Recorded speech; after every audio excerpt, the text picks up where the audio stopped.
Hello and welcome to this week's Australian Stock Market Report. Now this week we're going to look at the question, are you ready if the stock market crashes? Then we'll get into the Australian stock market so I can share with you my thoughts on where it's heading, along with answering your questions and looking at stocks for you. Hello, I'm Dale Gillham, the Chief Analyst here at Wealth Within, and we're Australia's most trusted stock market educators. Now before we move on, thank you for showing your support for our channel and hitting that subscribe button. And remember, as you subscribe, click the bell on the right of it so you keep up to date with our latest videos. Also, remember to tune into our live Australian stock market show, which is on every Tuesday, 7 to 8 p.m. Australian Eastern Time. Now, this is the show where you get to ask the stock market education and trading experts to look at your favourite stocks and answer all of your burning questions. Over the past few decades that I've been helping people, most that I've met just want to achieve a good, safe return on their investment. That said, I've also met many who are drawn to the bright lights, bells and whistles of speculation. However, all just want plain, simple strategies that will enable them to achieve their financial independence. Now, with a little knowledge, even the inexperienced investor will be able to make decisions that will be equal to or better than the best educated and resourced people in the country. However, to achieve this, the investor will require not just knowledge, but a real desire to change their attitudes and, dare I say, bad habits, as this is what holds the majority back from achieving great returns. Now, all too often the words I hear from both investors and traders are, if only I had. Now, I'm sure you can guess the rest of that statement. Surely the events of the past 2 years have shown that investors need to take an active role in their own future, and it's also shown not just to be better educated in how to invest, but to be open to changing our thinking. Now in the future, our market, and indeed all markets, will rise, fall, and yes, they will crash. The only thing that determines how well you do during these periods will be how you handle them.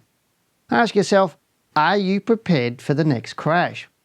What will I do if the market falls 50%? Now, if you're not sure, then now's the time to find the answer, not when the market is falling heavily and it's too late for you. Now it's time we get into what were the best and worst performing sectors last week. Now, the best performing sectors, they included healthcare, and that was up 3.54%. This was followed by consumer staples, up 1.24%, and information technology, that was up 0.33%. The worst performing sectors included materials, and that was down 6.06%, followed by energy, down 0.51%, and industrials, that was down 0.47%. The best performers in the S&P ASX Top 100 stocks included Cochlear, and it was up 6.21% last week, and that was followed by WiseTech Global, up 5.15%, and CSL, that was up 4.14% last week. The worst performing stocks, well, they included Oz Minerals, and that was down 9.07%. South 32, that was down 8.58%. So what do I expect in the market moving forward? Well, let's get into the charts for our S&P 500 All Ordinaries Index update for this week. We'll also answer your questions and look at the stocks that you've chosen for me.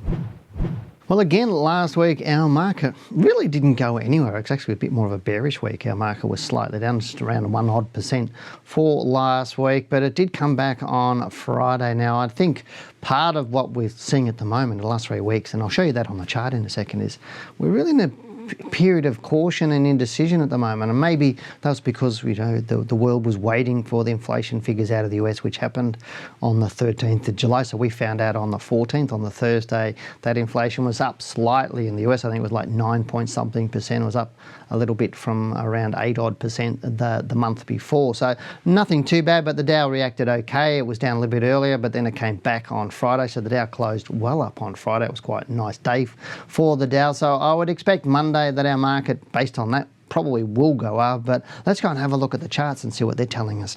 So on the screen right now, you've got my weekly chart of the All Ordinaries Index, the one I've been using for quite some time. Again, I haven't changed all of this, but you can see here how last week our market did close lower. So if you see, the open was there at 6881, and it traded right down through here to that low there of 6733 before coming back to close up there at 6798 points. But interestingly interestingly, we're looking at this.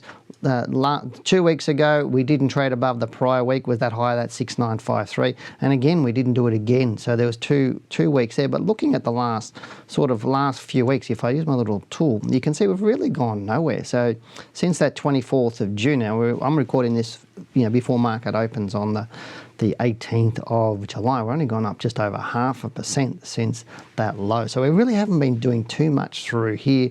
That is our low at the moment. That's 6581. And right now, still saying let's exercise caution, because we still do not know that the market hasn't stopped falling, and whether it will go below that low of 6581 points. So right now, one week up, making the big strong week and closing low really does not give me confidence at the moment, because we could be just seeing something like this, a few weeks up and then a move down again. Now, I'm not really worried for any move down, because I think you've heard me say before, if a market does move down, I'm only thinking like 6,200 points in that sort of level. But let me just draw the horizontal line there, and I just put a green there around 6,200 odd points. It's roughly around about there. That would be the area where I'm thinking it'll probably find most support there. So if it does fall away, and this is probably at the worst case scenario, I would say there's probably about an 8.5% fall from its current position. So nothing too much. I think most of the falls already happened. So I'm going to leave that line on there, because it is still possible our market will move up. But again, as I mentioned, it is possible it could go down to that level. But I don't think I'm really, really super confident it won't break that level if it does fall down to that sort of level. But again, we do need to see some sort of strong move out of this week. And if I go down to the daily chart just briefly, you'll see what's been happening. It's just been drifting down, making lower peaks, lower troughs. Obviously, Friday we opened, pushed down and came right back to around about halfway on the bar, or just above halfway on the bar. Nice sign, but it did make a lower low than the Wednesday's low. But I would like to see our market moving up. So it is possible that this low there on the 20th of June at 6581 is still the low. But we do need to see a sustained move moving up out of this, and we do need to see price break through that 6953 points pretty soon, just to make it a little bit more of a definite move. At the moment, there's too much indecision going on at the moment. There's too much, a lot of noises, a lot of fear in the market that the market is falling away, or that there's going to be a big crash. And I know people are talking about it and posted, what do you think of so-and-so saying that the biggest crash is ever going to happen, is about to happen, or we're in the biggest crash. And we're seeing a lot of that news. And generally when you see a lot of the news around crashes and that the market's crashing, it generally can't crash. And the reason why I say that is because if everybody out there thinks the market's going to crash, then it's not going to crash, because everybody would have done everything that they needed to do to prepare the crash. And what I mean by everyone, I'm talking about the big players on the marketplaces, because individuals like you, me, in our own personal trading, we don't move the market. We don't put the majority of money into the market and move the market. That's done by industry in the big end of town. Around 70% of trading in Australia is done really by the big end of town. So they're the ones that would have already planned for a market crash if we were going to have it. So they would have already sold. And it's also the opposite. If everybody's saying, if the market's going to be bullish forever and a day, basically, then it's probably likely the market's going to crash. It's the other way around again. So we generally hear those news, because after the crashes happen, what stops the fall is basically we run out of sellers. So because everybody that was ever going to sell has already sold, and that's what stops a big fall, and then the market must rise up from there. But the opposite is true in a bull market. When everybody else has exhausted their buying, then the market must calm down. So when you hear a lot of noise about market crashes, then I really don't think the market can crash. But I'm not putting a line in the sand saying it definitely won't happen. I'm just saying at this point in time, I think there could be another move down. There could be another move, maybe about 8%, but I don't think it's going to fall further than that. But I do think the market, if it does find support now and starts to move up, we could have a really good second half of 2020-22 and moving into 2023. But if we do fall away, as I said, 6,200 is probably the level. Well, it's highly likely. And I have said before, I don't think it will fall below that level, and I still don't think it'll fall below that level. And so that will be the lowest I think it will go in this move down, if it does indeed move down. But right at the moment, better off to stick these underneath your backside and do nothing and just wait. But be prepared, and that's what I was talking about in the first part of this report, is too many people people go, I'll get educated when the market's bullish. Well, no, that's the wrong time to get educated and understand the market. You always should be getting educated before something happens. So that's why I was asking that question in the crash. Are you prepared for that crash? If we do actually have one, if the market, if those experts are saying, hey, it does crash, and we do crash, and let's say we do fall 20-30% from where we are right now, because we're only down about 17% at the moment. Remember, the COVID low was a lot deeper than that. The 87 crash was around 50%. We've seen some big moves down. So are you ready for another 30% move? And if the answer is no, then why not? Now is the time to get ready. Don't sit there and go, oh, well, that happened. Now what do I do? Now I'll go and get educated. No, you get educated first, understand what the market's doing, understand how you're going to manage your portfolio, understand how you're going to manage your stocks, and then you'll be prepared for whether the market goes up or down. Right now, too many people are waiting for the market to be better before they go out and learn how to really take advantage of the market. So now is the perfect time for you to get educated. Whether that's buying my book, you can still get my first book for free. You just got to pay shipping, and it's on the homepage, guys. So we do constantly get emails going, how do I get your book for free? On the homepage, right at the top, there's a big button that says get the book for free, just pay shipping. Do that. And so click on that button, you'll get it. You'll help you start to understand what you need to do with your stock. So please get that. Also, if you're sitting there, just give us a big thumbs up. If you're really liking our channel and you like our videos, please just give us a big thumbs up. That helps everybody else find us and know what we're doing. But let's now get into the questions that you have for me.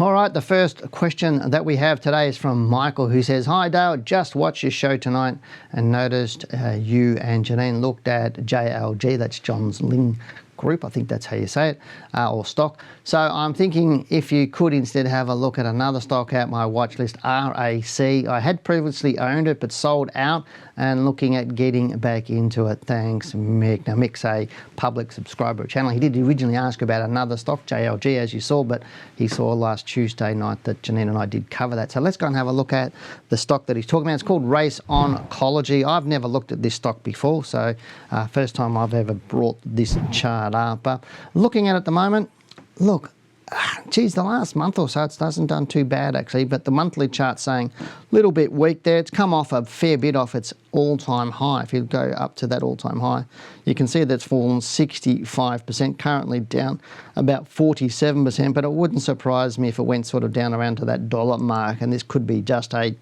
bit of a suckers rally, if that's probably a good way to say it. It's one of those stocks you can see there. If you look at the whole history of the stock, we've only had it back to 2016. Moves quite sharply there. So this is not giving me strong signals, mate, about whether this thing will continue to go up. And I think looking at this as a 1, 2, 3 weeks up doesn't really excite me. Yeah, it looks like it's probably broken through a trend line. If I put just a rough sort of trend line on this. I can't even get a trend line on that, but roughly there. 2, 3 weeks up could be the start of a new trend, but we do need to test that lower to $1.45. But if we get a big of a deep move through here, it's highly likely it'll break that $1.45 and go down to that dollar area that I was talking about, but it may not. It may find some support. Hopefully it will find support somewhere around about that's sort of where my pointer is now, about $1.80, $1.90. If it does that, maybe it might bump its tail onto this rough trend line. It's not a trend line there, I've just used the tool, but roughly around that $2 mark. If it does bump its tail on that and starts to turn up, there could be okay, but I'm not holding out for it being a good trade for it at the moment. So I think I'd stay out of this at the moment. It's a bit more of I won't say it's a specky stock, but you can see there's 6 million shares at $1.92. It's not the big end of town, but it's not super small. But just be patient at the moment, because you really do want to see, especially at the moment, things are getting punished if they're not looking they're just getting punished on any sorts of news that's slightly negative. So just be patient at the moment. Make sure you are determining that it stopped falling. And I know a few people have made comments on our YouTube channel on some of the videos, like, how do you know a stock has stopped falling? That's why you need to do our course, guys. I'm not going to talk to you about all of that on YouTube for free. That's not what we do here. I'm happy to help and look at stocks and give you my thinking on stocks, but I'm not going to sit there. YouTube is not where we teach people. So, and I know a lot of people come back to us and go, I love I'm learning so much out of you and Janine on your live streaming show on Tuesday night and on this report. You're teaching me a lot. We're scratching the surface. We're not even making a dent on the surface about what we're teaching. But Janine and I are not going to sit here on these YouTube streams and teach people a whole heap of stuff. We're happy to give you our words of our wisdom and our thoughts about stocks. But if you want to know for certain, understand how to find out where stocks are falling, first step, buy my book. If you like that, then maybe take our beginners course, your trading mentor course, which is under $2,000, so it's cheap as chips. It's dirt cheap, and it teaches you a lot. And you'll see comments on here on YouTube and on our website from people that have done it. They love it. But if those of you are a bit more serious and want to be trading, then consider doing our diploma course. You will not be disappointed. It's super good course, and we really get a lot of positive comments. You just need to go to our website and show how many people are really enjoying it. And even go to our video from last week. There's a student on our video last week saying how much now she's watching these YouTube videos as a student, as rather than before when she wasn't. What I'm talking about, she's getting completely different perspective out of the charts and what I'm saying on the charts than what she was prior to doing our course or starting to undertake our course, because she's seeing all the intricacies behind what I'm actually saying or what Janine and I actually say. So she's understanding us a lot more about the depth of what we're talking about. So again, I just encourage you, if you, like I said at the top of this video, if you are serious, then get a good education and then understand what happens and how you're going to manage your money before a market crashes or before anything happens, so that you're prepared for it. But right now, from this sort of stock here, this RAC stock, not super keen on it at the moment, but let's wait and see. The next one we have, or the next question we have, is from NZBRG1, another long time subscriber to our show and public subscriber to our show.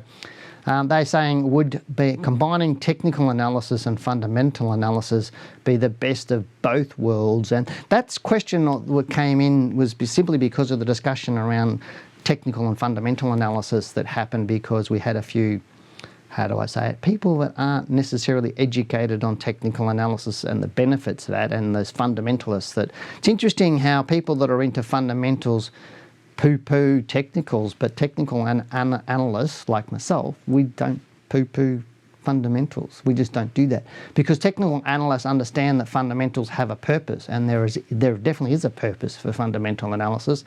And yes, it's the best of both worlds, having the combination of two, because fundamental analysis tells you what you should be looking at and the quality of what you should be looking at.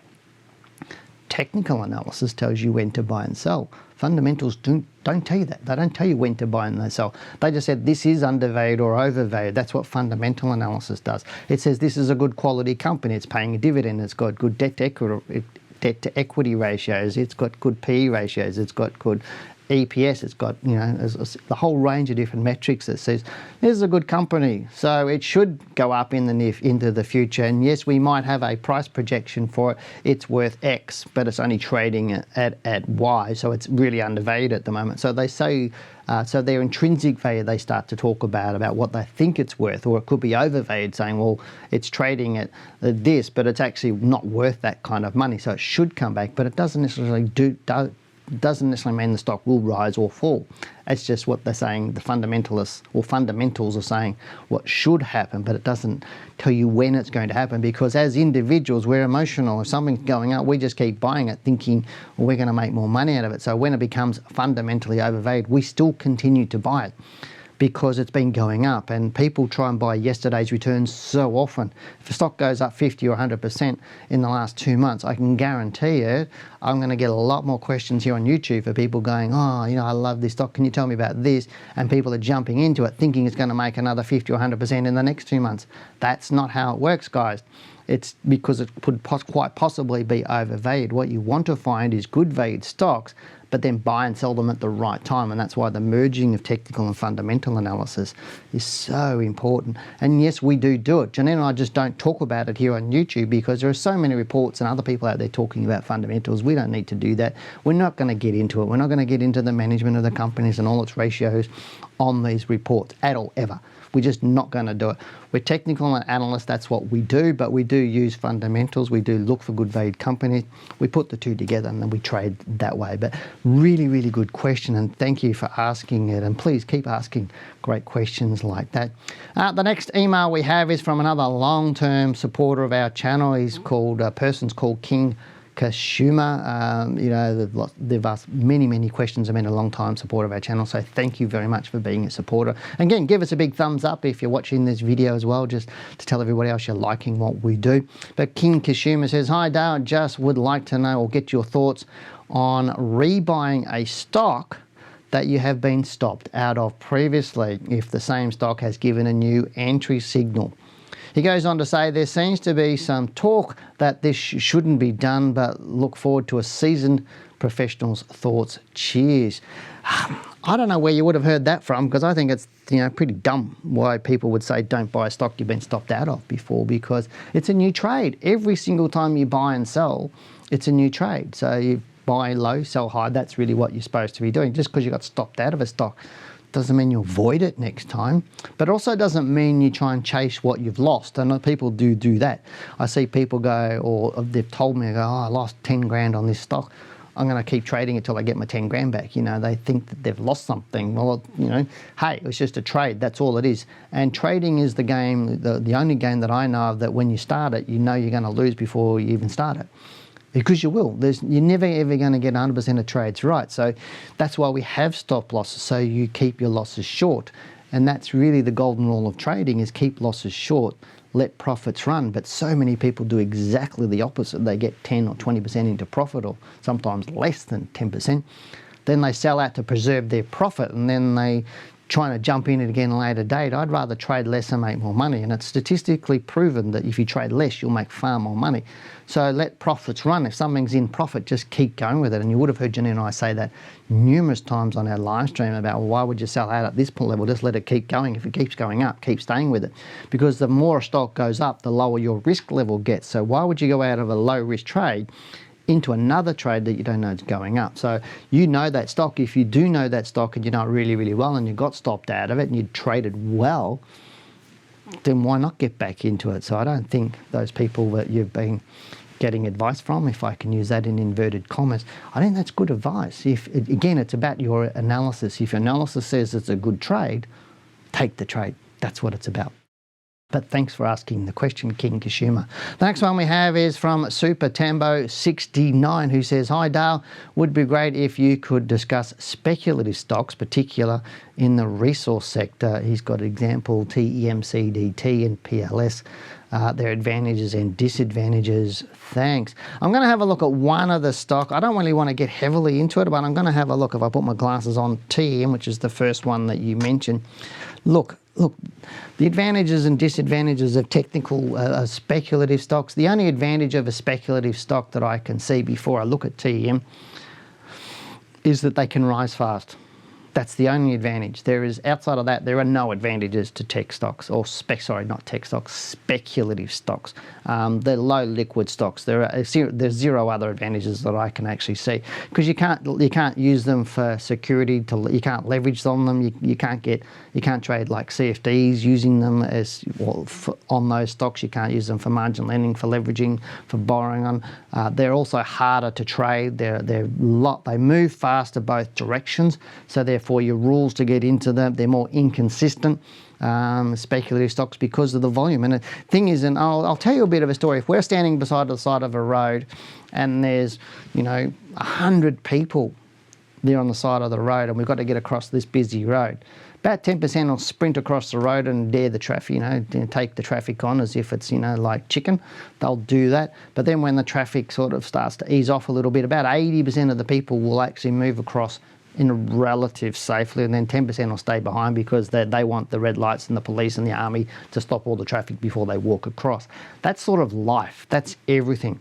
But if you have one person that's on the road beside you, you're not going to get that kind of averages. You're going to get a lot more spasmodic averages, because that one person could be the cowboy that just wants to sprint. So that's what you get with speculative stocks, because they're lower liquid. There's not as much participation in it, so you don't get the spreads as tight. So your spreads can be, between your bid and your ask, can be much wider, and therefore you might take a trade. And I've seen numerous times on speculative stocks where the buy price that you're buying at the next sell price is way below it, and you might be losing 10 or 15 or 20 or 30%, sometimes 50% on the buy price and somebody else wanting to buy, but people still trade those stocks because they think, wow, it can move up. So the more participation you have in the stock, the more liquidity, the more volume you have in the stock, the more certainty that you have. So the less you have of those, the less volumes, the less liquidity, etc., the less certainty and the less repeatability of all of those things. So I would rather trade something I'm going to get right most of the time than something I'm going to get right less of the time. So let's say I can get, for example, let's say I can get BHP right 7 out of 10 times. Why wouldn't I keep going with that? Why would I go to something I'm only going to get right 5 out of 10 or 4 out of 10? That's the point. So do I trade speculative stocks? No, I don't. And I don't suggest anybody trade speculative stocks. I understand why people do, because they think they're going to make it rich on these stocks, because they're trying to buy yesterday's returns. They see them move up, and people want to make little bits of profits all the time. Again, I don't do that either, neither does Janine. You know, I don't want to sit there and chase $200, $300, $400, $500 a day. I'd rather just place the trade and come back in a week's time or 5 weeks time or even 5 months time and make good money on the stock. A lot of people spend a lot of time chasing little returns on these speculative stocks for very little gain for the amount of effort they put into it, and you're going to be a lot more hit and miss. To me, the stock market's about probability, getting higher probability. That's why I don't trade speculative stocks. But, you know, to me, as I said, the only advantage of a high-risk speculative stock is that they can move fast. But that's also their negative, because they can also move fast the other way. Let's go and have a look at TM, which is the stock, one of the stocks you mentioned, and you can see straight away that it does exactly what I've just said. It moves fast in one direction and it moves the other directions just as fast. So you can see here on this 1 month, it rose up 830% in 1 month. So, and I would have went, so what? I'm going to leave this to play everybody else. But within 2 months, it had fallen 83%. It's still down 70, 80% from that. But where do most people buy into it? And if I put the volume on, you can see, look at the volume on that month.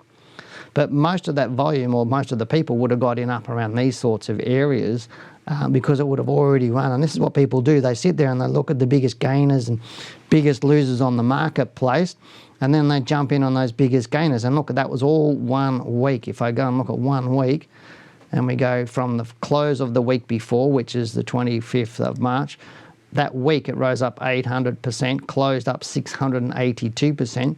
And look what happened the next week. It gapped up on those people that saw that. They jumped in and now they've lost money, because most of those people probably wouldn't have sold, because this is what I find with a lot of people. They love to buy, but they don't love to sell.